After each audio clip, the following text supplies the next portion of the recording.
이른바 아시아의 로키드 마틴으로 불리는 한국의 하나에어로스페이스가 K9 자주포를 도입한 호주에서 이제 껍 본 적 없는 엄청난 괴력을 과시하면서 전 세계를 경악해 하고 있다며 이를 특집 보도하고 나섰습니다. 이 매체는 최근 하나에어로스페이스가 AS9 호주형 K9 궤도형 자주포 이문과 AS10 장갑 탄약 보급 차량 AARV1문을 호주 육군에 공급했다고 보도했습니다. 이 매체는 헌츠먼이라는 명칭으로 통칭되는 이들 장비는 한국 창원에 위치한 하나공장에서 제작되었는데 2021년에 체결된 10억 호주 달러 1조 원 규모의 계약에 따르면 이번 물량 외에도 향후 3년 동안 AS9 자주포 SPH28문과 AS10 장갑 탄약 보급 차량 AARV14문을 추가로 생산할 예정이라고 보도했습니다. 특히 이 매체는 이들 물량 중 일부는 한국에서 제작해 호주로 우선 공급하고 나머지 물량은 현지에서 전량 생산하게 될 것이라고 덧붙였는데요. 바로 호주 빅토리아주에 위치한 지롱주의 ELON주에서 AS9 자주포와 AS10 장갑 탄약 보급 차량을 본격적으로 생산할 예정이라는 것입니다. 뒤이어 인도 매체는 호주에서 도입한 AS9는 기존의 K9 자주포와 비교해 보호력을 높이기 위한 장갑재와 지뢰, 방호 키트 등이 추가됐고 후면에는 무더운 호주의 날씨 특성을 고려해 차량 내부 냉방을 위한 별도의 장치가 탑재됐다고 보도했습니다. 또한 이 밖에도 AS9 차체 내부에는 유탄 등에 대한 대응력을 높여주는 파편 방지 데스폴 라이너가 적용됐다는 것입니다. 이번 인도식 행사에서 리처드 말스 호주 국방장관은 헌츠맨 차량이 호주 육군의 포병 전력을 획기적으로 업그레이드할 것이라고 강조했다. 새롭게 도입되는 차량은 1990년대부터 운용되어 온 M777 견인곡사포를 대체하게 된다. M777은 별도의 차량을 이용해 견인해야 하는 반면 AS9는 자주포 시스템으로 자체 기동이 가능해 신속한 전개와 향상된 전장 기동성을 제공한다. AS9 헌츠맨은 하나가 개발한 K9 자주포 플랫폼을 기반으로 제작되었으며 NATO 회원국을 포함한 여러 국가에서 운용 중이다. AS9 헌츠맨은 15,552구경포 시스템을 탑재해 높은 발사 속도와 장거리 사격 능력을 갖추고 있다. AS10 장갑 탄약 보급 차량 AARV은 전장에서 장갑 보호하에 탄약을 보급할 수 있도록 설계되었으며 첨단 자동 적재 시스템을 적용해 전투 환경에서 병사들의 위험을 줄일 수 있도록 설계되었다. 이러한 협력은 공급망을 강화하고 호주의 자주 국방 역량을 한층 더 강화하는 데 기여할 것으로 기대된다. 그러면서 인도 매체는 호주 국방부가 이처럼 하나에어로스페이스를 콕 집어 자주포를 대규모로 도입하고 나선 것은 그만큼 한국의 방산 기업들을 비견할 만큼 뛰어난 생산 속도와 높은 품질력을 갖춘 기업이 지구상 그 어디에서도 찾아볼 수 없기 때문이라고 보도했습니다. 인도 매체는 이번 장비 공급으로 다시 한번 전 세계로부터 큰 주목을 받은 한화는 그동안 글로벌 방산 시장에서 주요 기업으로 자리 잡으며 그 명성을 더욱 강화하고 있다고 극찬했는데요. 실제로 이 매체는 최근 몇 년 동안 세계 방산 시장 관계자들 사이에서는 괄목할 만한 성과를 거둔 한화를 놓고 이른바 한국판 로키드 마틴이라고 부를 정도로 찬사를 아끼지 않고 있다고 강조했습니다. 한화는 원래 화약 제조업체로 출발했으나 이후 종합방산기업으로 성장하며 한국 최대의 산업 대기업 중 하나로 발전했다. 1952년 한국전쟁 중에 설립된 한화는 현재 국내외 방산 시장에서 강력한 영향력을 행사하는 한화그룹의 기반을 다졌다. 한화는 한국과 미국을 비롯해 독일과 호주, 그리고 베트남 등 여러 국가의 제조시설을 운영하며 명실상부한 글로벌 방산 제조업체로 자리매김했다. 특히 이 매체는 한화가 글로벌 방산 리더로 성장할 수 있었던 배경에는 첨단 군사 장비를 대규모로 생산하는 능력을 갖추고 있기 때문인데 이를 통해 나날이 폭증하는 국제 수요에 효과적으로 대응하고 있다며 큰 감탄사를 터뜨렸는데요. 실제로 이 매체는 우크라이나 전쟁 발발 이후 여러 국가가 국방 예산을 증액하면서 한화의 생산 역량이 더욱 주목받게 되었다고 보도했습니다. 2022년 7월 폴란드가 한국과 대규모 방산 계약을 체결하면서 한화의 글로벌 시장 입지는 더욱 강화되었다. 이 계약을 통해 폴란드는 수백 대에 달하는 K 전차와 K9 자주포, 그리고 천무 다연장 로켓의 메라레스를 도입하기로 했으며 이중 K9 자주포와 천무는 한화의 계열사에서 생산한다. 이 계약은 한화에 있어 큰 성과로 평가되었으며 회사는 이를 계기로 인력을 확충하고 생산 규모를 확대해야 했다. 뿐만 아니라 계약 체결 후 불과 몇 개월 만에 K9 자주포 첫 번째 물량이 인도되면서 한화가 대규모 주문을 신속하게 이행할 수 있는 능력을 보유하고 있음을 입증했다. K9 자주포는 한화의 대표적인 주력 제품으로 전 세계에서 가장 널리 배치된 자주포 시스템 중 하나로 꼽힌다. 튀르키예와 이집트를 포함한 11개국에서 1,800문 이상이 운용 중이며 전 세계 자주포 시장의 50% 이상을 점유하고 있다. 한화의 핵심 경쟁력 중 하나는 K9를 약 180일 만에 조립할 수 있는 생산 속도로 이는 경쟁사보다 2에서 3배 빠른 수준이다. 뿐만 아니라 이 매체는 K9 자주포 외에도 한화 에어로스페이스는 다양한 첨단 군사 플랫폼을 개발하고 생산하고 있는데 대표적으로 K-30B호 대공포 미사일 시스템과 레드백 REDBACK 보병 전투 차량 IFV를 비롯해 천무시 HUNM5 다연장 로켓 시스템 MLRS과 아리온 SMET A라이언 SMET 무인 지상 차량 UGV 등이 있다고 전했는데요. 또한 이 매체는 대부분 한화를 떠올렸을 때 주로 지상 방산 시스템을 생산하는 것으로 유명하지만 항공 우주 및 항공 기술 분야에서도 큰 기여를 해왔다고 극찬했습니다. 실제로 이 매체는 FA-50 및 T-50 전투기의 핵심 부품을 한화가 공급하고 있는데 이들 전투기는 인도네시아와 이라크뿐만 아니라 필리핀과 폴란드, 그리고 태국과 말레이시아 등 여러 국가에 수출되었다고 칭송했습니다. 한화는 항공전자 에이비아닉스 및 전자 시스템 분야에서도 필수적인 기술을 제공하며 디지털 카메라 ACCTVS와 통신 인터컴 시스템 ICS, 그리고 스마트 다기능 디스플레이 SMFD 등을 공급하고 있다. 지난 50년 동안 한화는 17일 이상의 항공기 엔진을 생산하며 대한민국 공군 ROKAF의 주요 전력 플랫폼에 동력을 공급해왔다. 한화의 엔진은 F-15K 전투기와 T-50 고등 훈련기 등 핵심 항공기에 탑재되어 운용되고 있다. 또한 한화는 한국형 기동 헬기 KUH 수리온 SURION의 국산 엔진을 제조하고 있다. 심지어 이 매체는 한화의 기술력은 여기서 그치지 않고 한국의 차세대 전투기 사업인 KF-21을 개발하는 과정에서도 혁혁한 공을 세우고 있다며 크게 감탄했는데요. 바로 KF-21의 통합 엔진 개발을 주도하는 동시에 핵심 부품의 국산화에도 박차를 가하고 있다는 것입니다. 한화는 KF-21 엔진 개발 경험을 바탕으로 향후 KF-21 블록 3급 유무인 복합 전투기에 적용할 수 있는 첨단 항공기 엔진의 독자적인 개발 역량을 더욱 강화할 것이라고 밝혔다. 뒤이어 이 매체는 지상과 공중뿐만 아니라 해상에서도 한화가 막강한 영향력을 과시하고 있는다. 이는 군함 건조 부문에서 거침없는 행보를 이어가고 있기 때문이라고 전했습니다.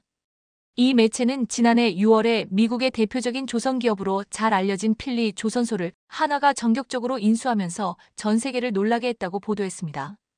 그도 그럴 것이 이 조선소는 2000년 이후 미국에서 존스법 존즈 액트를 준수하는 대형 상선의 절반가량을 건조한 주요 조선사로 평가받아왔는데 이를 한화가 인수함으로써 미국 시장 석권에 과감히 도전장을 내밀었다는 것입니다.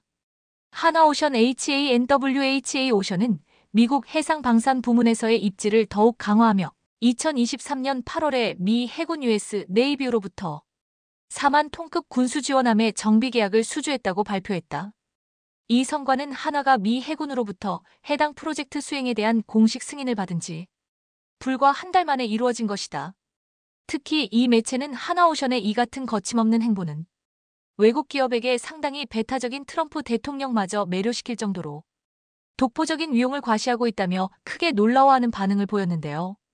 바로 트럼프 대통령이 당선인 시절부터 조선 부문에서 한국과 꼭 협력하고 싶다는 의사를 누누이 강조해온 데 이어 최근에는 매년 42조 원에 달하는 미국 해군의 군함 건조 계획에 한국 기업의 동참을 적극적으로 피력하고 나섰다는 것입니다. 심지어 이 매체는 트럼프 대통령이 지난 4일에 가진 상하원 합동연설에서 미국의 상선과 군함을 건조하는 기업에 대해 조만간 특별 세금 감면 조치를 발표하겠다고 밝혔는데 여기에는 한화오션을 비롯한 한국의 조선 기업들이 포함될 것이라고 보도했습니다. 인도 매체는 전 세계적으로 무차별적인 관세 부과에 나선 트럼프 대통령이 유독 한국의 조선 기업들에 대해서만큼은 각별한 대우를 하고 있는데 이는 그만큼 한화오션을 비롯한 한국의 조선 기업들이 타의 추종을 불허할 만큼 고성능 선박을 매우 신속하게 건조해왔기 때문이라고 극찬했습니다. 뒤이어 이 매체는 한화가 우주 시스템 개발에도 적극적으로 참여하고 있는데 실제로 2022년 12월에 한화에어로스페이스가 한국형 발사체 KSLV 사업의 성능 개량을 위한 시스템 통합 기업으로 지정되었는데 이는 한화의 기술력과 사업 역량을 공식적으로 인정받은 결과였다고 보도했습니다. 그리고 2023년에는 한국형 발사제 KSLV-II 누리호의 성공적인 3차 발사에서 한화가 핵심 업그레이드를 수행하며 중요한 역할을 담당했다는 것입니다. 따라서 인도 매체는 뛰어난 품질력과 신속한 생산 속도를 앞세운 한화의 저력은 결과적으로 해마다 신기록을 갈아치울 만큼 급격한 매출 성장세로 이어지고 있다고 보도했습니다. 한국 방산기업 한화의 성공은 최근 2년간 지속된 급격한 매출 성장세에서 확연히 드러나고 있다. 2024년 한화는 2년 연속 사상 최대 매출을 기록하며 해외 매출이 국내 매출을 처음으로 넘어서는 역사적인 성과를 달성했다. 2025년 초 공개된 한화에어로스페이스 HANWHA 에로스페이스의 사업보고서에 따르면 2024년 한화는 총 매출 11조 2,500억 원 약 77억 4천만 달러를 기록하며 전년 대비 43% 증가했다. 영업이익은 전년 대비 190% 급등해 1조 7,200억 원 약 11.8억 달러에 도달했으며 이를 통해 한화에어로스페이스는 연 매출 10조 원 68.8억 달러과 영업이익 1조 원 88억 달러를 넘긴 최초의 한국 방산 기업이 되었다. 한화는 이 같은 경제적 성과의 핵심 원인으로 방산 부문의 성장을 꼽았다. 방산 부문은 약 7조 원 48.2억 달러의 매출과 1조 5,700억 원씩 8억 달러의 영업이익을 창출했다. 이러한 실적은 K9 자주포와 천무 다연장 로켓 시스템 MLRS, 한화의 첨단 지상 방산 시스템에 대한 높은 글로벌 수요가 견인했다. 특히 2024년 한화에어로스페이스의 수출액이 4조 4천억 원 33억 달러로 급증하며 국내 매출 4조 원을 넘어선 것이 주요 성과 중 하나로 꼽혔다. 인도 매체는 현재 미국 트럼프 대통령의 자국 중심적인 행보로 인해 세계 안보가 크게 흔들리면서 각국 정부가 앞다투이 방위 예산을 대대적으로 증액하고 있는 만큼 앞으로 한화의 성장세는 더욱 더 확대될 것으로 예상된다고 보도했습니다. 따라서 이 매체는 숱한 위기에 직면할수록 오히려 품질 향상과 연구개발에 더 매진함으로써 전대미문의 금자탑을 쌓아왔던 한국 기업의 저력을 작년 연말 계엄 사태 이후 국내 정치 상황이 완전히 급변하면서 묻혀버렸지만 그 이전까지 정계에서 큰 화두가 되었던 사안이 하나 있었습니다. 바로 우크라이나에 살상 무기를 지원하냐 마냐 여부였습니다. 전쟁 초기부터 우크라이나는 우리 대한민국에 끊임없이 탄약뿐 아니라 무기, 그것도 살상용 무기를 지원해달라고 요청했는데요. 작년에 북한이 러시아를 돕기 위해 파병하고 있다는 사실이 확인됨에 따라 이를 근거로 살상무기 지원을 더욱 강력히 요청했습니다. 중에서도 가장 강력히 요청했던 것 중 하나가 세계적인 베스트셀러 K9 자주포였죠. 그러나 K9는 우리 입장에서도 매우 중요한 전력이었기에 요청을 받아들일 수 없었습니다. 하지만 우크라이나 측은 계속해서 우리에게 자주포 지원을 요청했는데 바로 이 무기들의 존재를 인지했기 때문입니다. 그것이 대체 무엇인지 함께 살펴보시죠. 작년에 우크라이나가 우리에게 살상무기 지원을 요청했을 때 우리 정부에서 실질적인 움직임을 보이지 않았던즉 사실상 거절했던 이유는 간단합니다. 우크라이나 전쟁이 빠른 시일 내에 그것도 우크라이나 속에 유리하지 않은 방향으로 마무리될 가능성이 매우 커져서입니다. 취임과 즉시 우크라이나 전쟁을 중식하겠다고 주구장창 외쳤던 도널드 트럼프가 미 대선에서 승리해서죠. 실제로 트럼프 측은 대선 승리 직후 곧장 자체적인 우크라이나 전쟁 좁전 방안을 마련하는 등 자신들이 말했던 대로 취입하자마자 종전 절차에 들어가기 위한 준비에 들어갔습니다. 현실적으로 트럼프가 말한 대로 취입하자마자 바로 전쟁이 끝날 리는 없겠지만 빠르면 을 상반기 내 늦어도 올해 안으로는 전쟁이 어떤 협식으로든 종결될 거라고 전문가들은 전망하고 있습니다.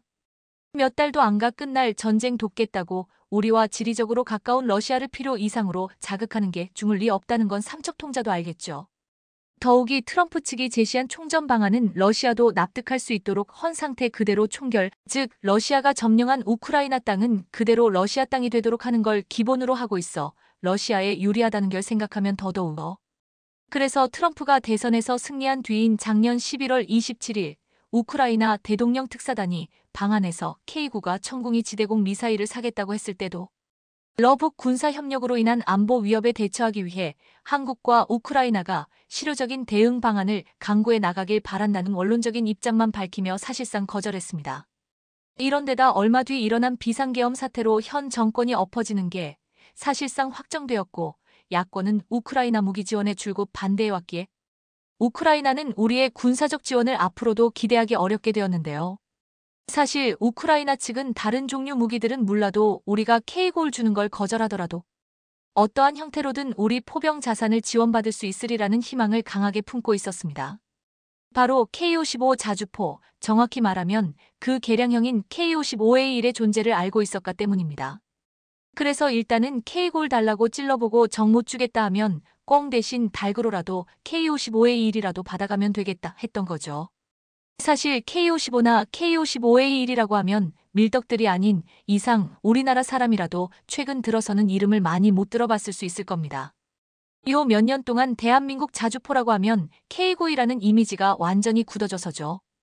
그럼기에 우크라이나 측도 K9에 비해 이름값이 떨어지는 K55A1 정도면 한국이 충분히 내줄 거라고 기대했을지도 모르겠습니다. 실제로 국내에서 운용되는 K9과 K55A1을 다 합치면 2,400대 정도가 되기에 그중 일부라면 보내줄지도 모른다 생각할 법도 했겠죠. 그러나 결론부터 말하면 설사 우리 측에서 우크라이나에 살상 무기를 지원하기로 결정했다고 해도 K9뿐 아니라 K55A1도 안 줬을 가능성이 아주 큽니다. 대외적으로 잘 알려지지 않았을 뿐 K55A1도 우리 포병 전력에 있어 K9 못지않게 큰 비중을 차지하기 때문입니다. 애초에 60년대부터 쓰인 미국의 M109 자주포의 개량형인 M109A1을 라이센스 생산한 것에 불과했던 K55를 K55A1으로 개량했던 이유부터가 K9만으로는 우리 포병에 필요한 전력을 다 충당할 수 없어서였죠. 굳이 더 말씀드릴 거 없이 K9는 세계적으로도 손꼽히는 명품 자주포지만 우리 군이 2,000대에서 3,000대 정도가 필요하다고 추산한 자주포를 K9로 맞추려면 비용이 너무 많이 들었습니다. 그래서 선택한 방법이 자주포 절반은 K9로 하되 나머지 절반은 이미 1,200대 정도가 생산되어 있던 K55를 개량해서 쓰는 거였습니다.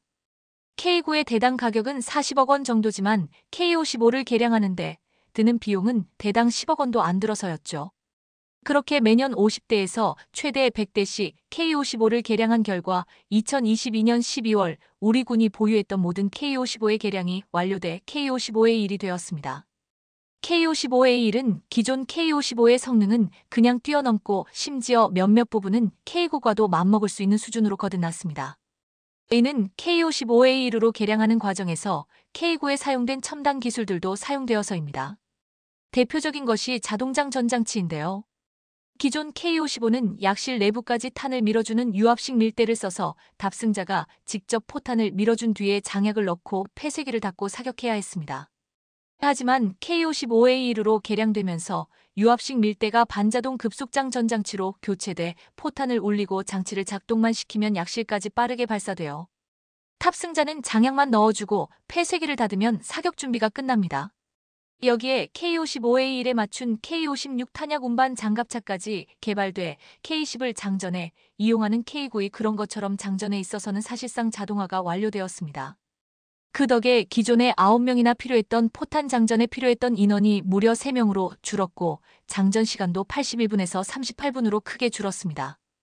또한 기존 K55의 가장 큰 문제점 중 하나였던 방열에 걸리는 시간이 너무 길다는 것도 해결했습니다. 방열은 표적과 포신을 정렬시키는 걸 말하는 건데요. 조금만 오차가 나도 명중률이 확 떨어지는 자주포의 특성상 방열과 관련된 성능은 화력 못지않게 매우 중요합니다. 그런데 K55는 개발 당시였던 80년대의 현수장치의 기술적 한계가 있어 지지대 역할을 하는 스페이드를 차량 후미에 달고 이걸 사격할 때마다 땅에 박아야 했습니다. 당연히 이 과정에서만 잡아먹는 시간이 보통이 아니었고 이 때문에 K55의 초탄 발사 시간은 빨라도 2분, 여러 여건상 스페이드를 빨리 받기가 어렵거나 할 때는 무려 11분까지도 걸렸습니다. 실전에 서라면 초탄도 쏘기 전에 적 공격에 박살이 나도 이상하지 않을 수준인데요. 하지만 K55A1으로 개량되면서 완충 장치가 2배로 늘어나고 차체를 가로로 지탱하는 역할을 하는 토션바의 강도도 강화되고 전후륜에 K9에 쓰이는 것과 같은 유기압 서스펜션도 탑재되면서 스페이드 없이도 방열과 사격이 가능하게 되었습니다. 그 결과 초탄 발사 시간이 기동 중에도 75초, 정지 시에는 1분도 안 되는 45초로 확 줄었습니다. 유사시를 대비해 기존에 있던 스페이드도 장착해줬지만 이것도 개량해서 접지면에 날을 덧대고 볼트로 고정해 스페이드가 손상되는 일이 생겨도 손상된 날 부분만 교체해도 되게 해 번거로움을 덜었죠. 또한 현재 위치, 좌표와 진북 방향, 수평면에 대한 고각과 경사각을 자동으로 계산해주는 관성항법 장치 INS를 탑재해 기존 K55와 달리 따로 측지반을 두지 않아도 운용할 수 있게 되었습니다. INS를 사용하는 과정에서 생길 수 있는 오차를 줄이기 위해 위성항법 장치, 즉 GPS도 장착해 위치 정보를 실시간으로 획득하고 이를 데이터화해 사격 지휘소에 즉각 전달하는 것도 가능해졌습니다. 이 덕분에 사격 통제에 한해서는 K9보다도 더 뛰어나다는 평가도 듣고 있습니다. 이러한 장치들은 원래 K9에 쓰였던 건데 K55를 개량하는 과정에서 관련 노하우가 더 쌓인 게 그대로 반영된 거죠. 이 밖에도 K55A1에는 K9을 세계에서 으뜸가는 자주포로 만든 여러 노하우와 기술들이 반영되어 있습니다. 기존 K55에는 없던 자체 히터가 장착돼 K9이 그런 것처럼 촉항기에도 급속장전기나 주퇴복좌장치 등 화포 부품들이 동걸되지 않고 정상적으로 작동할 수 있게 되었습니다. 그 덕에 차내에 있는 탑승자들도 겨울에 떨지 않고 작전을 수행할 수 있게 되었죠. 그 외에도 K9 자주포에도 장착된 집단 여과기가 장착되고 포신 잠금 장치도 기존에 반드시 조종석에서만 작동할 수 있던 걸 스위치로도 작동할 수 있게 하는 등 편의성이 대폭 향상되었습니다. 왜 우크라이나 측에서 K9이 안 된다면 이거라도 가져가려고 했던 건지 알 수 있는데요. 그리고 인지도에서나 성능에서나 K9이나 K55A1 어느 쪽에도 비할 수준은 아니지만 전시 상황이라 즉시 투입할 수 있는 전력이 절실한 우크라이나에서 원하는 자주포가 하나 더 있습니다. 바로 K105A1 풍익인데요. 엄밀히 말해 풍익은 K9이나 K55A1과 달리 원래는 자주포도 아니었습니다. 이제는 거의 골동품 취급받다시피 하는 105견인포의 5T짜리 군용 트럭에 결합해 자주포화한 겁니다.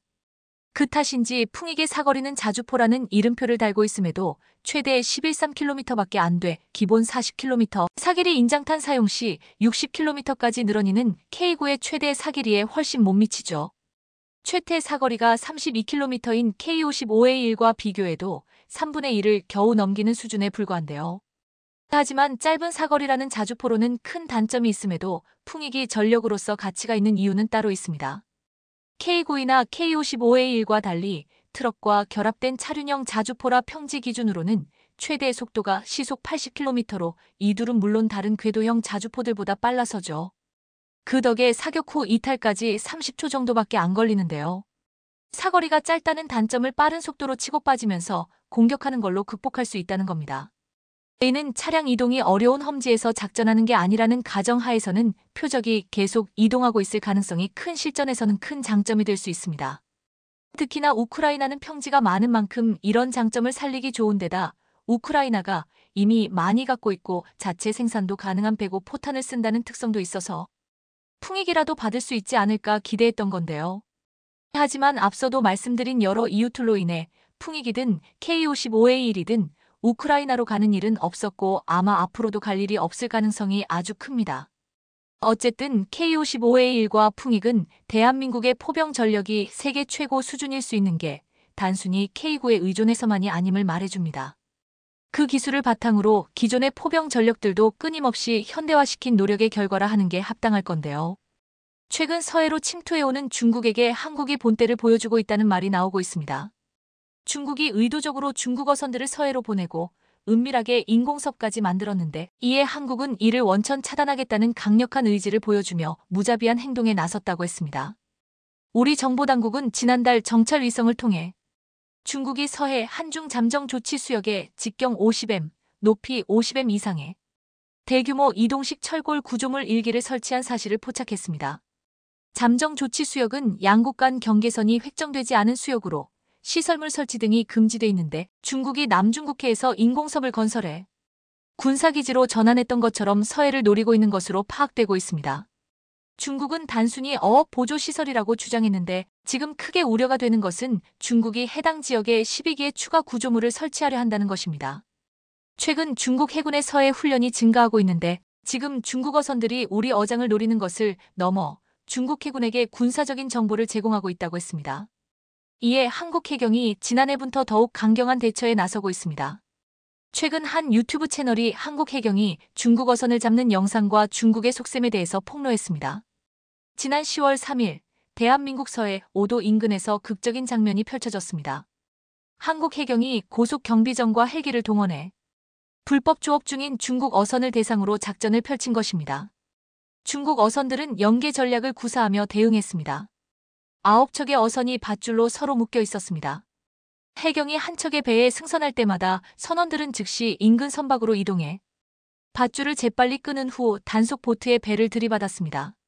1시간여의 전투 끝에 해경은 50톤급 중국 어선 2척을 납포하는 데 성공했고 나머지 소형 어선 28척은 혼란 속에 흩어져 도주했습니다. 이틀 뒤에는 300톤급 대형 중국 어선 1척도 납포했습니다. 총 30명의 중국 어부들이 구금되었고 약 10톤의 물고기가 압수되었습니다.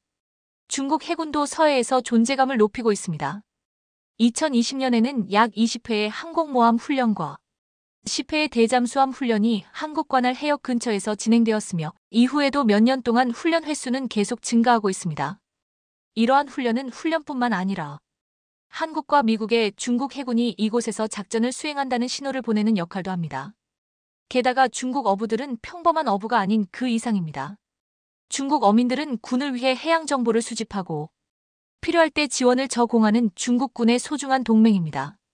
2008년 이후 서해에서 중국 어선의 수는 급격히 증가했습니다. 2010년 이전에는 다롄에서 상하이로 가는 항로에서 몇 척의 어선만 간신히 발견할 수 있었습니다. 하지만 2010년 이후 중국 어선들이 서해를 뒤덮으면서 선박들은 조심스럽게 항해해야 했습니다. 한국의 해경뿐만 아니라 해군도 강력한 대응에 나섰습니다. 해군은 최근 제주도의 정조대왕합 등 구축합 10척과 군수지원함 4척 등으로 구성된 기동합 대사령부를 창설했습니다. 기동함대 창설 필요성이 제기된 지 36년 만입니다. 동해서의 남해를 지키는 해역 함대와 달리 해상 어디서든 적 미사일의 탐지, 추적, 요격이 가능해 북한의 핵미사일 위협에 대응하는 한국형 삼축 체계의 핵심 전력이 될 것이라고 했습니다. 하지만 북한뿐만 아니라 서해로 들어오려는 중국까지 견제할 수 있다고 했습니다. 일각에서는 사실상 중국을 겨냥한 게 아니냐는 말을 하고 있습니다. 해군은 약 10년 안에 정조대왕함급 이지스함 2척과 한국 형차기 구축합 6척을 추가 배치해 전력을 강화한다고 했습니다. 일각에서는 미국의 해군력을 따라잡으려는 중국의 기세가 무서운데 한국 해군이 미 해군을 넘본다는 중국 해군의 상대가 되겠냐는 말도 하고 있지만 최근 러시아 전문가들이 모인 싱크랭크가 중국 해군의 처참한 실태를 폭로했습니다. 지금의 중국 해군은 미 해군뿐만 아니라 한국 해군을 만나도 겁을 내야 할 만큼 실제 전력은 형편없다고 했습니다. 한 유튜브 채널에서 러시아 싱크탱크 RIAC의 보고서 내용을 영상으로 만들어 올렸습니다. 중국 해군은 적어도 2049년까지는 미 해군에 근접하지 못할 것입니다. 이는 미 해군 사령관의 모욕이 아닙니다. 사실 러시아 군사 전문가의 비교적 정중한 평가입니다. 하지만 진짜 문제는 중국 공산당이 끊임없이 수정하고 보완하면서 함선을 건조하는 방식을 고려할 때 미 해군을 따라잡기는커녕 2049년까지 버틸 수 있을지조차 확실하지 않다는 것입니다. 1월 22일 중국 해군은 5,000톤급 54B형 프리기탐의 추역에 대해 대대적인 발표를 했습니다. 관영 언론은 해군의 변역을 위한 핵심 장비라고 주장했지만 많은 사람들은 54B가 해군의 변역과 어떤 관련이 있는지 궁금해했습니다. 사실 54B는 구형 54어의 설계 결함이 너무 많아 필수 물자를 보관할 공간조차 부족했고 8명의 승무원이 하나의 선실에 몸을 밀어 넣어야 했기 때문에 전투 준비 태세에 영향을 미치는 끔찍한 생활 조건이 존재할 수밖에 없었습니다. 해군 내부에 불만이 많았고 군사 애호가들조차도 54어가 기본적으로 바다 위의 유수호스텔이라는 사실을 알고 있었습니다.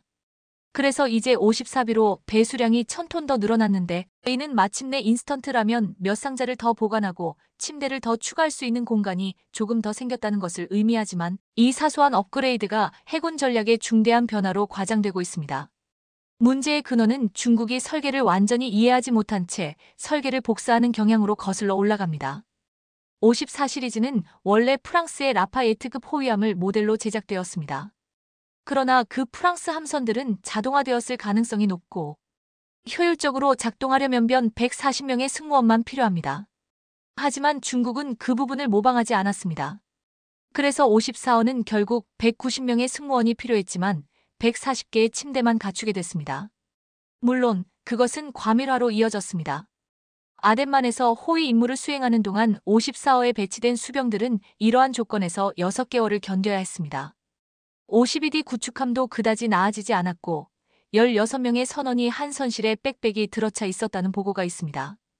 진짜 당혹스러운 점은 승무원과 급품을 위한 추가 공간을 제외하면 54B는 전투 성능 면에서 거의 개선되지 않았다는 것입니다.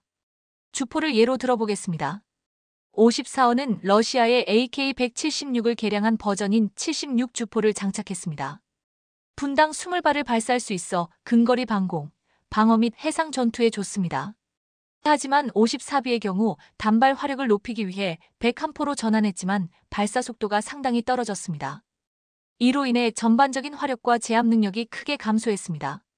101포 자체는 이미 구식이 된 1990년대 프랑스 기술을 기반으로 합니다. 그리고 중국이 54호에 이 시스템을 복제하려고 했을 때 수많은 기술적 문제에 부딪혔습니다. 마한샤남 한 척은 5차례의 해상 시험에 실패하고 겨우 통과했습니다. 그다지 신뢰성이 높지 않았죠. 127함포가 장착된 다른 국가의 차세대 호위함과 비교하면 54B의 화력은 인상적이지 않습니다.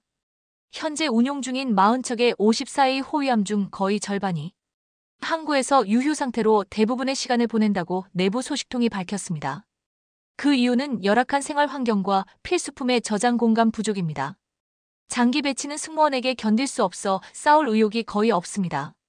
표면적으로는 중국의 국영 군사 매체가 54A 함대가 구축함 호위함 중 세계에서 2번째로 크다고 자랑합니다. 하지만 실제 작전 준비에 관해서는 선원들이 비참한 상황을 감수할 의향이 있는지 여부에 달려 있습니다. SMIC의 7나노미터 칩 생산조차도 비밀리에 이루어져야 했고 하이엔드 군사용 애플리케이션의 요구를 충족시킬 수 없는 낮은 수율이었습니다. 과거에도 중국의 STEM 학생들은 개별적으로 서구의 연구기관에 지원하여 실험실에 들어가서 비밀리에 기술을 본국으로 이전할 수 있었습니다. 하지만 이제 중국인은 항공우주, 마이크로전자공학, 양자 컴퓨팅, 생명공학 또는 칩 제조를 전문으로 하는 연구소에 들어가는 것은 꿈도 꿀 수 없게 되었습니다. 독자적인 개발은 어떨까요?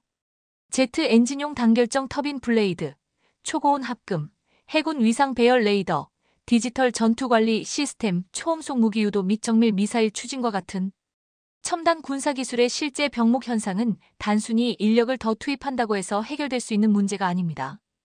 수십 년에 걸친 기초 연구가 필요합니다. 서방 기술의 꾸준한 지원이 없다면 중국 군사 연구원들은 바다에서 길을 잃게 될 것입니다.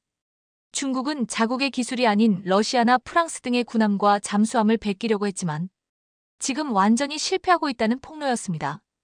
단순히 수량만을 증가시키고 있지만 그 수준은 처참할 정도라는 것입니다. 이 영상을 본 해외 네티즌들은 2049년이 되면 미국 해군은 우주에서 순찰을 하게 될 것이다. 반짝반짝 빛나는 쓰레기 더미는 그저 쓰레기 더미일 뿐이다. 라고 조롱했습니다. 그런데 한 해외 네티즌은 중국 해군을 막강해지고 있는 한국의 해군과 비교하면서 이렇게 말했습니다. 144개의 미사일을 탑재한 한국산 6척의 KDX-3 구축함은 112개의 미사일을 탑재한 중국산 8척의 가장 큰 구축함 타이프 55를 쉽게 처리할 수 있습니다. 한국산 함선은 자동화되어 인력이 덜 필요하고 레이더와 미사일이 더 좋습니다. 한국은 또한 미래의 타이프 55 구축함에 대처하기 위해 6척의 KDDX 한국산 이지스 구축함을 건조할 것입니다. 한국은 또한 27척의 대규모 첨단 잠수함 전력을 보유하고 있으며 이는 60척 이상의 중국 잠수함을 처리할 수 있는 더 나은 소나를 갖추고 있어 훨씬 더 조용합니다. 한국 해군은 덜 진보된 함선인 중국 해군에 큰 혼란을 일으킬 것입니다. 실제 서해에서 강력한 한국의 기동함대가 출동한다면 중국 해군 군함들을 떨 수밖에 없다고 했습니다. 우리가 무기를 지원해 줄 테니 20년 동안 나토 가입을 시켜줄 수 없다. 비무장지대를 만들어 최전선을 동결시키자. 도널드 트럼프. 한국의 세계적인 군함과 선박 건조 능력을 잘 알고 있다. 미국은 긴밀하게 한국과 협력을 할 필요가 있다. 도널드 트럼프. 자신이 대통령이 되면 24시간 안에 우크라이나 전쟁을 끝낼 것이라고 했던 트럼프가 정말 이를 실현시킬 충격적인 방안이 제기되었습니다. 러시아와 우크라이나가 대치 중인 현재 전선에서 전투를 동결시키고 우크라이나에겐 지속적인 무기를 지원하고 20년 동안 나토 가입을 시키지 않겠다는 조건이었습니다. 이 종전안을 거부하면 우크라이나에게는 무기 지원을 즉각 중단하고 러시아가 따르지 않으면 우크라이나에 대한 무기 지원을 늘려서 양쪽을 압박하겠다는 것이었습니다. 이에 우크라이나 젤렌스키 대통령은 러시아의 영토를 양보하는 것은 유럽 전체의 자살행위라고 읍소했습니다. 뉴욕타임즈는 트럼프가 만약 우크라이나가 빼앗긴 영토를 그대로 유지하는 쪽으로 종전이 이뤄지면 영토 주권은 협상 가능하다는 메시지를 주게 되고 결과적으로 중국의 대만을 무력 침공해도 괜찮다는 인식을 심어줄 것이라고 말했습니다. 그럼에도 트럼프는 자신이 공언해왔던 전쟁 종결을 부임 즉시 강행할 것이라고 전망하고 있는데 지금 트럼프가 한국의 도움이 필요하다는 발언에 큰 의미가 담겨 있다고 했습니다. 트럼프의 우크라이나 전쟁 종결 플랜이 가동되려면 당장 한국이 필요하다는 것입니다. 트럼프의 대선이 확정되는 날, 중국은 새로운 스텔스 전투기 제-35를 공개했습니다. 중국은 최근 ICBM을 시험 발사하고 항공모함에서 운용 가능한 스텔스기 제-35까지 공개하면서 이제 트럼프 집권 시 대만을 공격할 준비를 하고 있다는 분석이 나오고 있습니다. 우크라이나를 침공해 영토를 빼앗은 러시아를 인정해준다면 중국은 바로 자신감을 얻을 것이라는 것입니다. 중국 정부는 오랜 시간 공을 들여 조선 산업을 육성해 세계 1위 조선업 역량을 갖추었고 그 사이 한때 세계 최강이었던 미국 조선업은 자생 능력을 잃고 19위까지 추락했습니다. 중국은 엄청나게 군함을 찍어내면서 340척으로 300척이 채 되지 않는 미국을 추월해버렸습니다. 다급해진 미국은 2025년부터 2029년까지 컬럼비아급 잠수함 4척, 버지니아급 잠수함 9척, 알레이버크급 구축함 10척 등 총 57척이라는 공격적인 전함 건조 계획을 세웠습니다. 하지만 이미 모든 신규 함정 납기가 3년이나 지연되고 있는 상황에서 건조 계획을 완수할 수 없는 상황입니다. 게다가 200척 이상의 미 전투함의 유지 보수 정비 수요를 해결하는 것은 불가능합니다. 이제 이것을 실현시켜줄 수 있는 국가는 중국과 세계 조선업 1위를 다투고 있으며 최고의 기술과 생산력을 가지고 있는 한국밖에 없다고 말하고 있습니다. 일각에서는 트럼프가 한미 방위비를 무려 14조 원으로 올리려고 한다지만 이를 군함 건조 협력 카드로 돌파해 볼 만하다고 말하고 있습니다. 일각에서는 트럼프가 한국의 조선사들을 미국으로 불러들여 군함을 만들고 미국만 배불리는 전략을 쓸 것이라고 우려하고 있지만 지금 미 전문가들은 이 같은 전략으로는 미 해군에서 요구하는 군함을 건조할 수 없다고 말하고 있습니다. 헨리 해거드 전 주한 미국 대사관 정무공사는 7일 미국의 조선업을 구하고 미래의 군사 및 화물용으로 필요한 선박을 공급할 역량을 보존하려면 선박을 미국 밖에서도 만들 수 있도록 존스법을 개정해야 한다고 주장했습니다. 존스법은 미국 내 항구를 오가는 모든 배가 미국에서 건조되어야 하는 법인데 이 법이 미국의 조선업을 무너지게 만드는 결정적인 역할을 했다고 했습니다. 미국에서는 인프라가 없어 이제 군함을 제대로 건조하기도 힘들지만 미국 내 건조는 3, 4배의 비용이 든다고 했습니다. 이 때문에 한국에서 생산하는 군함을 사야 한다는 말이 나오고 있고 미국 내 조선소도 한국과 공동 소유하는 방식도 거론되고 있습니다.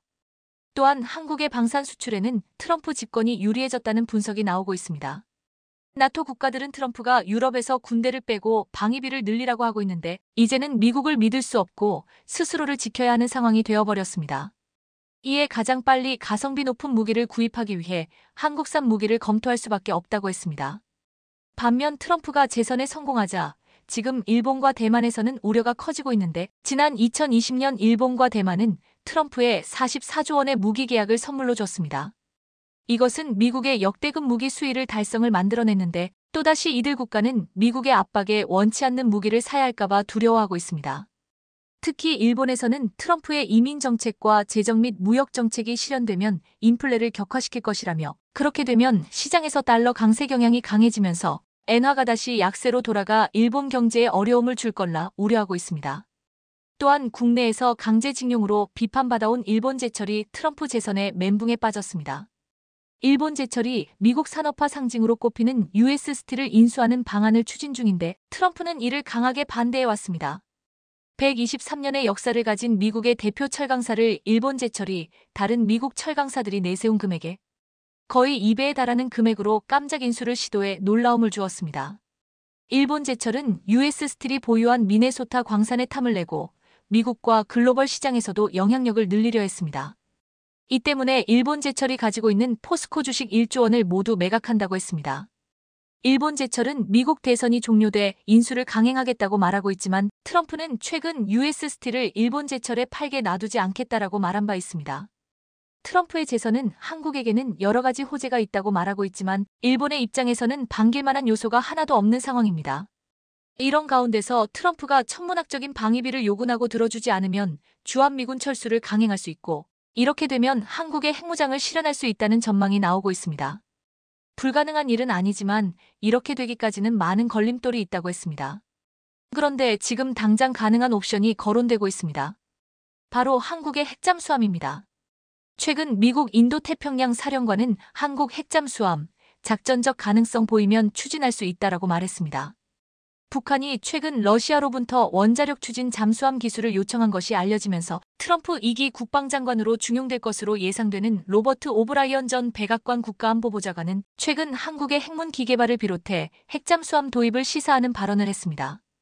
또한 한 군사 전문가는 북한이 아니라 중국 때문에 미국이 한국의 핵잠수함 도입을 시도할 것이라고 했습니다. 중국의 대만 침공 시 한국은 참전이 어려운데 대만 침공 직전에 중국이 미국의 군사적 초점과 전력을 분산시키기 위해 북한의 군사적 도발을 사주할 가능성이 매우 크기 때문이라고 했습니다. 한국이 미국을 간접 지원하고 북한을 억제하려면 대만 해협으로 이동하는 중국의 북해 함대를 추적, 정찰, 감시하기 위해 전술 핵무기 재배치 및 공격형 핵추진 잠수함 보유가 신속히 이뤄져야 한다고 했습니다. 한국은 지금 SLBM 발사대 10개의 3,600톤급 잠수함 건조에 착수했는데 이 잠수함이 앞으로 핵잠수함으로 바뀔 수도 있다고 보고 있습니다. 트럼프가 재선에 성공하면서 전쟁을 종결시키고 새로운 국제사회의 질서가 만들어질 수 있는데 한국은 이를 기회로 미국의 군함 건조 및 무기 개발과 수출을 확대하고 무엇보다 더 강한 무장의 기회로 삼을 수 있다고 전망하고 있습니다. 과거 미국에게서 무기를 비싼 가격에 구입하고 엄청난 비용으로 수리를 부탁할 수밖에 없었던 우리가 이제는 미국에서 무기 생산을 요금받고 수리 보수까지 맡아서 하는 세상이 되어버렸습니다. 한국의 위상이 이렇게 높아졌는데 한국은 그럼에도 과거의 도움을 잊지 않는 모습을 보이고 있습니다. 불이 붙지 않는 꿈의 배터리로 알려진 전고체 배터리 개발을 두고 한중일 세 나라 사이에서는 치열한 각축전이 벌어지고 있습니다. 그런데 얼마 전 한국에서 전고체 배터리의 개발 및 양산 시점을 2027년으로 발표하자 이에 질세라 일본은 1년 빠르게 한다며 2026년을, 중국은 한술 더 떠 2025년이면 전고체 배터리를 개발 완료하겠다고 발표했습니다. 하지만 2025년이면 이제 석 달도 채 남지 않았고 양산을 하려면 이미 설비까지 다 완료되어 있어야 하는데 아무리 목료치라고 해도 2025년 개발은 중국이 뻥을 쳐도 너무 친 게 아닌가 싶습니다. 그런데 중국과 일본을 완전히 무색하게 만드는 발표가 한국에서 있었습니다. 바로 삼성전기가 세계에서 최초로 꿈의 배터리인 전고체 전지를 개발한 겁니다. 삼성전기가 세계 최초로 웨어러블 디바이스에 쓰이는 초소형 전고체 배터리를 개발했다는 소식은 전기차 배터리 업계를 깜짝 놀라게 했습니다. 전고체 배터리는 에너지 밀도가 높아 다양한 크기로 만들 수 있고 화재 위험이 적어 꿈의 배터리로 불리며 한중일 3국이 누가 먼저 만들어내느냐를 놓고 치열한 경쟁을 벌이고 있는 분야입니다. 그런데 삼성전기가 초소형 전고체 배터리를 개발에 성공했고 2026년이면 본격적인 양산에 나서겠다는 내용을 발표하자 중국과 일본으로서는 한숨이 나올 만한 수밖에 없었습니다. 삼성전기는 업계 최고 수준인 에너지 밀도 200W 시리 TWHL급의 산화물계 소형 전고체 배터리를 개발해 시제품을 평가하고 있습니다. 이미 일부 고객사에는 샘플도 전달한 것으로 알려졌는데요. 해당 제품은 리튬이온 배터리보다 크기는 작으면서 같은 수준의 에너지 밀도를 구현할 수 있다고 합니다. 삼성전기는 전고체 배터리 개발에 자사의 적층 세라믹 콘덴서 MLCC 제조 기술을 활용한 것으로 알려졌는데요. 적층 세라믹 콘덴서는 반도체와 함께 정보기술 IT 자동차 산업의 쌀로 불리는데 반도체 공정과 비슷하게 전극과 고체 전해질 재료를 얇게 인쇄해 번갈아 쌓아 올린 후 절단하기 때문에 제작 과정에서 주름이 생기지 않습니다. 삼성전기의 MLCC 제조 기술은 일본의 무라타와 함께 세계 최고 수준으로 평가받는데 바로 이 기술로 초소형 전고체 배터리를 만들어낸 것입니다. 삼성전기는 지난 1월 미국 라스베이거스에서 열린 세계 최대 가전 IT 박람회 CES 2024에서 구체적인 성과가 나온 신사업 프로젝트로 소형 전고체 배터리 등을 소개했는데요. 당시만 해도 소형 전고체 배터리와 관련해 신뢰성을 위한 테스트를 진행 중이며 2026년 웨어러블 시장 진입을 목표로 준비 중이라고 신중하게 말했는데 이제 드디어 개발했다고 선언한 것입니다. 차량용 전고체 배터리는 좀 더 시간이 걸릴 수 있지만 그 직전 단계라고 볼 수 있는 초소형 전고체 배터리의 양산은 일본, 중국을 제치고 세계 최초로 성공했다는 점은 획기적인 일로 평가받아야 합니다. 이렇게 되면 중국의 2025년, 일본의 2026년 계획은 완전히 공수표였고 한국의 2027년 계획만 실체가 있는 계획이었던 것으로 증명된 것이라 할 수 있습니다. 그러자 독일이 가장 먼저 움직였습니다. 최근 들어 주춤한 전기차, 배터리 분야에서 한국과 공격적인 협력을 선언한 것입니다. 먼저 삼성 SDI는 독일 하노버에서 열리는 IAA 트랜스포테이션 2024에 참가해 LFP 배터리와 전고체 배터리, 46파이 지름, 46원 통형 배터리 등을 선보였습니다. IAA 트랜스포테이션은 자동차 전시회로 짝수회와 홀수회, 각각 상용차, 승용차 부문으로 개최되는데요. 이곳에서 삼성 SDI가 선보인 LFP 배터리는 신규 극판 기술을 적용해 기존 LFP 배터리 대비 에너지 밀도가 10% 이상 높아 하노버와 프랑크푸르트를 1,400번 이상 왕복 가능할 정도로 수명이 길고 20분에 80%까지 충전이 가능한 급속 충전 기술이 적용돼 장거리 운행이 필수인 상용차에 적합한 배터리였습니다. 특히 열 확산을 방지하는 열 전파 차단 기술을 적용해 안전성도 강화했습니다. 삼성 SDI는 최근 LFP 배터리의 기술 개발을 완료하고 다수의 고객들과 양산 협의를 진행하고 있는데요. 이와 함께 전고체 배터리와 46파이 배터리도 전시했습니다. 삼성은 2027년 전고체 배터리 상용화 목표를 세웠으며 46파이 원통형 배터리는 2025년 초에 양산할 계획입니다. 뿐만 아니라 독일은 한국을 위해 전기차 보조금 부활까지 검토 중입니다. 독일은 BMW, 폭스바겐, 벤츠 등 유명 완성차 제조사를 둔 유럽 최대 전기차 시장으로 꼽힙니다. 그러나 지난해 말 정부가 재정 부담을 이유로 전기차 보조금을 폐지하면서 판매 성장률이 두드러지게 감소했습니다. 독일뿐 아니라 대부분 국가의 판매가 부진을 겪으며 유럽 전체의 지난달 기준 올해 누적 전기차 판매량은 전년 대비 4% 감소했고 사상 처음으로 연간 판매가 뒷걸음질할 것으로 예상되고 있습니다. 전기차 구매 시 보조금을 지급하는 제도를 다시 부활시키는 것을 검토 중이라고 하는데요. 만일 보조금이 부활되면 국내 배터리 업계의 캐즘 돌파, 즉 일시적 수요 정체 돌파에 상당히 긍정적인 영향을 끼칠 것으로 예상됩니다. 현재 전기차 종별 배터리 제조사 정보를 살펴보면 BMW는 국내 판매하는 i4, i5, iX, i7 등 8종의 삼성 SDI의 배터리를 탑재했으며 폭스바겐 전기차 전 차종에는 LG에너지솔루션과 삼성 SDI의 제품이 각각 장착되어 있습니다. 그런데 독일이 이처럼 보조금 제도 부활을 검토하는 배경에는 어김없이 또 중국이 있습니다. 독일이 보조금 지급을 폐지하자 가격 경쟁력을 앞세운 중국 자동차 업체들이 독일 시장에서 약진하며 독일 완성차 업체들의 경영난이 심각해졌기 때문입니다.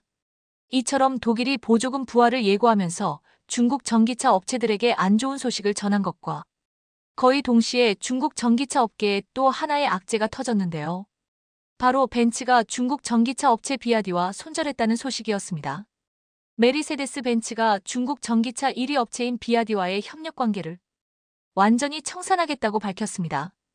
이를 위해 벤츠가 이미 보유 중인 덴자 자동차의 지분 10%를 비아디에 매각했고 이로써 덴자는 100% 비아디의 자회사로 편입됐습니다. 벤츠가 비아디와의 협력에서 손을 뗀 이유는 예상대로 처참한 품질 상태 때문이었습니다. 울상이 된 비아디 경영진은 올해 중국 외 지역에서 40만 대를 판매하겠다는 내부 목표 달성도 어려워졌다고 판단한 것으로 전해졌는데요. 월스트리트 저널은 비아디 차량의 높은 결함률을 지적한 바 있습니다. 최근 일본에서는 표면이 찌그러지거나 페인트가 벗겨진 비아디 차량이 도착해서 논란이 됐고 유럽에서는 곰팡이가 있는 비아디 차량이 발견되기도 했습니다. 지난 1월에는 런던의 비아디 버스에서 화재가 발생해 영국 당국이 약 2,000대의 버스를 리콜했고 당국의 조사 결과 차량의 난방, 환기 및 냉방 시스템에 문제가 있었다고 밝혀졌습니다. 이 같은 상황에도 비아디 경영진은 수출 차량에 대한 사후 수정 시스템이 비아디가 구축하고자 하는 대규모 비즈니스 모델에는 적합하지 않다며 문제 해결에 소극적인 입장을 견지한 것으로 전해졌는데요. 또 해외 각 지사에는 현지 상황을 충분히 고려하지 않은 매출 목표를 부여하는 등 경영진의 미숙한 역량에 구성원들의 반발이 제기된 것으로 드러났습니다. 지난해 말 회의에서는 한 비아디 유럽 지부 임원이 현지 사정을 고려한 현실적인 매출 목표와 품질 개선을 촉구하며 본사 경영진과 마찰을 일으키기도 했습니다. 익명의 회사 관계자는 이 같은 회사 안팎의 문제점들로 인해 지난해 말 기준 유럽 내 창고에는 1만 대 이상의 비아디 재고 차량이 쌓여 있으며 유럽연합에서 판매할 수 있는 인증서가 곧 만료됨에 따라 손해가 발생할 것으로 보인다고 전망했습니다. 게다가 얼마 전 미국은 치명적인 규제를 내놓으며 중국산 전기차에 사실상 종말을 선고했습니다. 2026년 하반기부터 미국에서 중국산 소프트웨어 SW를 탑재한 커넥티드카 판매가 금지될 전망입니다. 국내 자동차 업계는 미국 정부의 중국산 커넥티드카 제재까지 약 2년의 시간을 벌어 당장의 피해는 없다는 입장입니다. 다만 금지된 SW나 HW 부품을 사용하면 미국 수출길이 막혀 국내 대표 완성차 업체인 현대와 기아는 커넥티드카 공급망 다변화를 준비할 예정입니다. 미국 상무부 산업안보국은 중국 또는 러시아 기술을 담은 커넥티드카 SW와 HW 판매와 수입을 금지한다고 발표했는데요. 커넥티드카는 통신 네트워크의 연결, 자율주행을 비롯한 다양한 정보기술 IT 서비스를 제공하는 차량을 말합니다. 미국 정부는 중국산 기술과 부품을 적용한 커넥티드카가 국가 안보에 위협이 된다며 이번 규제를 마련했습니다. 이런 상황에서 중국 CATL마저 공장 가동을 멈추는 최악의 사태에 직면하고 말았습니다. 최근 CATL은 장시성 이춘시에 소유한 리튬 광산에서 리튬 생산을 일부 중단했습니다. 중국산 리튬 공급 과잉 장기화에 따른 가격 경쟁이 치열해 채산성을 맞추기 어렵기 때문입니다. 배터리 1위 CATL도 리튬 과잉 공급에 대응하기 어려워 생산을 줄이려는 것으로 풀이됩니다. 중국의 리튬 생산 축소 소식이 전해지자 호주 리튬 생산업체 주가가 크게 뛰었습니다. 중국이 생산을 줄이면 호주산 리튬이 늘고 전반적으로 글로벌 리튬 공급망 다변화에 기회가 될 수 있다는 관측을 반영한 것입니다. 리튬을 그렇게 많이 생산하고 세계 리튬 시장을 좌지우지하더니 결국 공급 과잉으로 생산을 중단하게 된 중국, 자승자박이라고 밖에 표현할 길이 없습니다. 얼마 전 열린 도널드 트럼프와 카멀라 해리스의 대선 TV 토론에서도 반도체는 뜨거운 이슈였습니다. 해리스는 선거 전략으로 반도체를 들고 나왔고 트럼프도 이에 발끈해 양측은 한참 동안 반도체로 설전을 벌였습니다. 해리스 후보는 트럼프 전 대통령이 집권 당시 중국에 미국산 반도체를 계속해서 판매함으로써 중국 군대의 현대화를 도왔다.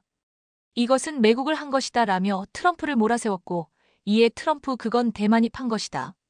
그리고 미국은 대중 수출용 반도체를 거의 만들지 않았다고 반박했습니다. 삼성전자, TSMC, ASML 등 반도체 기업들이 국력을 결정하며 자율주행, 군사용 드론 등 국방력까지도 반도체 칩에 달려있는 지금 반도체가 곧 국력이라고 할 수 있습니다. 해리스와 트럼프의 설전을 통해 미국에게 반도체가 얼마나 중요한 것인지 다시 한번 알 수 있었습니다. 그런데 이런 상황에서 정말 안타까운 소식이 전해졌습니다. 삼성전자가 수조 원을 투입해 독자 개발한 반도체 핵심 기술 700여 개를 빼돌린 일당이 구속 상태로 검찰에 넘겨졌는데 이들은 삼성의 전직 임원과 수석 연구원이었습니다. 삼성전자 상무 및 옛 하이닉스 반도체 부사장을 지낸 최모 씨와 전직 삼성전자 수석 연구원 오모 씨가 검찰에 구속 송치됐습니다. 경찰은 이들이 중국에 세운 합작회사로 이직한 임직원 등 30여 명에 대해서도 추가 입건해 수사 중인데요. 특히 삼성의 임원을 역임한 최 씨는 2020년 중국 청두시에 투자를 받아 반도체 제조업체 청두가오전을 설립하는 과정에서 오 씨 등 국내 반도체 전문 인력을 대거 영입해 삼성전자의 메모리 반도체 핵심 기술을 유출하고 부정 사용한 혐의를 받고 있습니다. 이들이 빼돌린 기술은 삼성전자가 독자 개발한 18나노급, 20나노급 D램 반도체 제조 기술과 기술 공정도 700여 개에 달해 충격을 주고 있는데요. 삼성전자는 해당 기술을 개발하기 위해 각각 2조 3천억 원, 2조 원을 들였습니다. 특히 첨단 반도체의 교과서로 불리는 20나노급 D램 개발에는 2,000명 이상 인력이 투입됐습니다. 경찰은 피해 기술의 경제적 가치를 약 4조 3천억 원으로 추산했습니다. 경제적 파급 효과를 고려할 때 실제 피해 금액은 가늠하기 어려울 정도입니다. 이들은 빼돌린 기술을 통해 통상 4에서 5년이 걸리는 시범 웨이퍼 생산을 공장 준공 1년 3개월여 만에 마쳤습니다. 시범 웨이퍼는 적용한 기술이 실제 반도체로서 기능을 할 수 있는지 측정하는 기초 개발 제품입니다. 최 씨는 2018년에도 해외 반도체 업체에 투자를 받아 중국 시안에 삼성전자 반도체 공장을 통째로 복제한 공장을 설립하려다 실패해 현재 재판을 받고 있는 인물인데요. 경찰은 지난해 2월 첩보를 입수해 이번 수사에 착수한 것이었습니다. 이처럼 중국은 삼성전자의 독자 기술을 빼내려고 안간힘을 쓰고 있지만 아직 반도체를 독자적으로 양산할 수준은 아니라는 분석이 나오고 있습니다. 세계적 베스트셀러인 치버 저자이자 국제정치, 경제, 기술 분야 전문가인 크리스 밀러 터프치대 교수는 세계 지식포럼 치버 2형 반도체 패권을 위한 글로벌 전투 세션에서 이렇게 말했습니다. 중국은 세계의 공장이지만 반도체 산업에선 놀라울 정도로 작은 역할을 하고 있다. 중국은 지난 10년 동안 매년 석유 수입액만큼 많은 돈을 반도체 수입에 쓰고 있다. 시진핑은 반도체 수입을 줄이기 위해서 자국 내 생산을 하고자 하지만 반도체는 자본 지출과 복잡한 기술이 필요하다는 문제가 있다. 중국은 2018년부터 ASML의 최첨단 기계 등을 중국으로 이전하는 것을 불법으로 시도하고 있지만 여전히 이 같은 독점 기술을 가지지 못하고 있다. 중국의 반도체 자급자족에는 여러 어려움이 있을 것이다. 즉 중국은 그간 끊임없이 기술 유출을 해왔음에도 이를 적용해 양산하는 데까지는 실패했다는 이야기입니다. 그렇지만 우리는 우리의 반도체 핵심 기술을 지켜야 합니다. 결국 중요한 것은 우리의 반도체 핵심 기술이 중국에 넘어가지 않도록 보안을 철저히 하고 기술 유출에 대한 처벌 강도를 높여야 한다는 점입니다. 반도체 업계에서도 최근 기술 유출이 심각한 상황에 이르자 기술 유출 사범들에 대한 처벌 수위를 강화해야 한다는 목소리가 높아지고 있습니다. 사실 첨단 산업 분야의 서해 핵심 기술 해외 유출은 단순히 어제 오늘 일이 아닙니다. 삼성전자 디바이스 솔루션 DS 부문은 핵심 자료 수십 건을 외부계인 메일로 발송해 자료를 유출한 엔지니어를 적발해 해고 조치하고 국가기관에 수사를 의뢰했습니다. 이직을 준비하던 엔지니어 2명이 각각 모니터 화면에 국가 핵심 기술이 포함된 자료를 띄워놓고 사진 촬영해 보관하다 적발된 일도 있었습니다. 그런가 하면 삼성전자 자회사인 세메스 전 연구원 등 7명이 영업 기밀로 반도체 습식 세정 장비를 만들어 수출했다가 적발돼 징역형을 선고받기도 했습니다. SK하이닉스도 마찬가지입니다. 협력업체 연구소장이 SK하이닉스의 반도체 핵심 기술을 중국에 유출하는 사고가 벌어지기도 했습니다.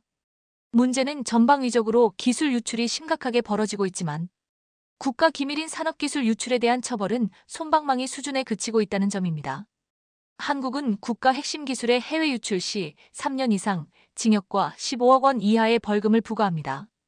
2021년 산업기술보호법 위반으로 처리된 제1심 형사공판 사건 총 33건을 검토한 결과 무죄 66% 또는 집행유예 27.2%가 87.8%로 대부분이었습니다. 재산형과 실형은 각각 2건, 고작 6.1%에 그쳤습니다. 이러니 기술 유출을 해서 처벌을 받더라도 중국으로부터 한몫 단단히 받으면 된다는 생각을 하는 것입니다. 반면 대만은 지난해 국가안전법 개정을 통해 국가 핵심 기술을 중국, 홍콩, 마카오 등 해외로 유출할 경우 최소 5년 이상 12년 이하의 유기징역과 약 42억 원 이하의 벌금에 처해지도록 했습니다. 기술 유출에 따른 처벌법은 미국이 제대로입니다. 미국의 경우 피해액에 따라 최고 36등급까지 나누어지는데 이 경우 최소 15년 8개월에서 최대 33년 9개월의 징역형을 내릴 수 있습니다. 이래서 반도체 업계에서는 미국식 처벌 방식을 국내에 적용해야 한다는 목소리가 높아지고 있습니다. 또한 미국은 중국에 대한 반도체 관련 제재를 하고 있기 때문에 한국에서 유출되는 기술에 민감하게 반응할 수밖에 없습니다. 현재 세계에서 HBM 반도체를 만드는 기업 3개 중 2개가 한국 기업일 정도로 반도체 산업에서 한국은 엄청난 역할을 하고 있습니다. 바로 삼성전자와 SK하이닉스입니다. 한국 반도체는 이렇게 전 세계의 주목을 받고 있고 상당한 역할을 하고 있습니다. 그리고 미국의 대중국 견제 때문에 중국은 한국 반도체를 강력히 원하고 있습니다. 미국의 전략국제문제연구소 바랏 하리타스 선임 연구원은 워싱턴에서 열린 간담회에서 다음과 같은 언급을 했습니다. 본질적으로 한국 회사들에게 미국의 제재 정책을 위해 희생을 강요해야 한다는 주장은 어려운 측면이 있다. 중국으로 반도체가 흘러가는 것을 막기 위해 무조건 한국 기업들을 옥죄는 것은 동맹국들의 결속력을 약화시킬 수 있다는 분석입니다. 오히려 적당한 수준의 수출만 허가해서 중국의 반도체 자립을 늦추는 방향이 더 낫다는 이야기입니다. 결과적으로 미국은 한국 반도체의 중국 수출을 너무 심하게 막는다면 중국은 더욱 더 한국 반도체 기술 탈취에 열을 올릴 것이라고 우려하고 있습니다. 다만 반도체 기술 유출에 대해서는 미국의 제재를 직접적으로 위반한 만큼 미국의 법안에서 언급하는 정도로 처벌 수위를 강하게 높여야 한다는 입장입니다. 그래서인지 최근 미국 산업통상자원부는 기술 유출 사실이 알려지자마자 즉각적으로 움직였습니다. 새로운 반도체 수출 규제를 발표했는데 여기에서 한국에 대한 규제는 상당히 완화되어 있었습니다. 사실상 규제를 받지 않는 정도로 낮은 수준이었습니다. 미 상무부 산업안보국 BIS는 양자 컴퓨팅, 첨단 반도체 제조 등 핵심 신기술을 수출 통제 대상으로 지정하는 임시 최종 규칙 IFR을 발표했습니다. 통제 대상인 양자 컴퓨팅 기술은 양자 컴퓨터와 관련 장비, 부품, 재료, 소프트웨어 및 양자 컴퓨터 개발 유지, 관리 기술 등입니다. 첨단 반도체 장치 생산의 필수적인 도구와 기계, 슈퍼컴퓨터에 사용되는 고성능 컴퓨터 반도체를 생산하거나 개발할 수 있는 게이트올 어라운드 GAA 기술, 금속 부품을 생산할 수 있는 3D 프린팅 기술도 통제합니다. 이것은 미국이 동맹국들과 함께 첨단 기술 분야에서 중국이 기술 패권을 쥐는 것을 사전에 차단하려는 전략입니다. 이 과정에서 미국은 미국에 준하는 수준의 수출 통제 체제를 갖춘 나라에 첨단 기술을 미국 정부 허가 없이 수출할 수 있는 제도 허가 면제를 신설했는데 한국은 그 대상에 포함되지는 않았습니다.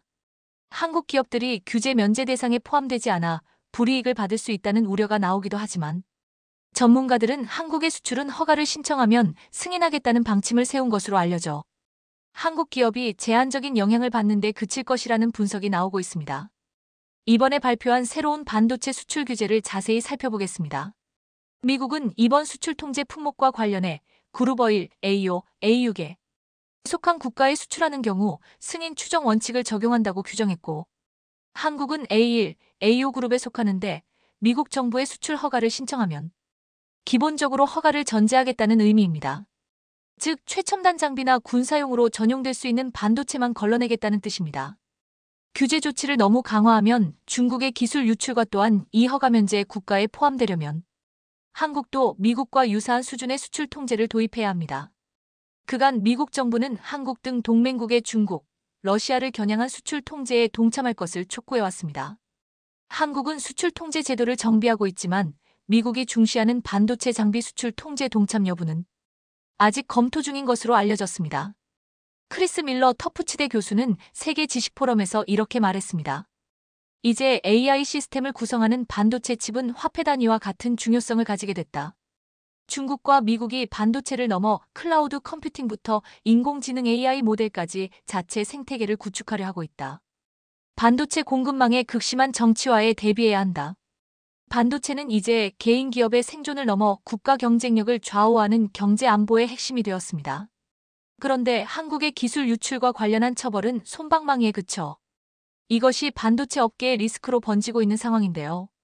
한 국가의 명운이 걸려있는 반도체 기술 유출범은 대대손손 모든 재산을 몰수하는 법안이 만들어졌으면 좋겠다는 생각이 듭니다.